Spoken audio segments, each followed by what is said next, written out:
Ishte një biznesmen i suksesshëm apo një figurë publike, ishte thjesht një baba.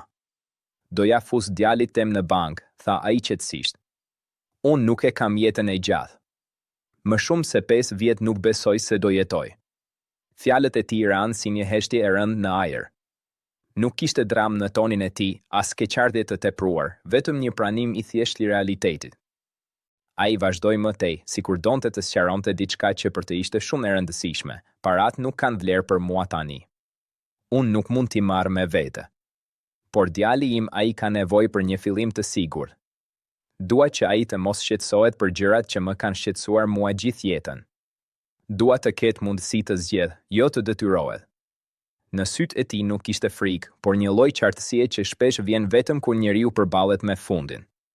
Ai nuk fliste për veten si një viktim, por si dikush që po përpiqej të rregullonte gjërat para se të largohej.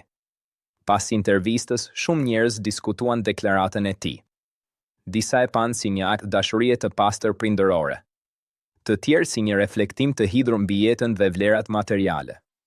Por për Rogertin ishte thjesht një vendim i natyrshëm.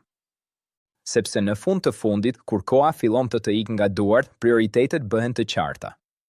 Nuk janë më pasuritë, fama apo arritjet ato që kanë rëndësi, por njerëzit që lë pas dhe mënyra si mund t'ua lehtësosh rrugën. Dhe Rogerti e kishte bërë zgjedhjen e tij.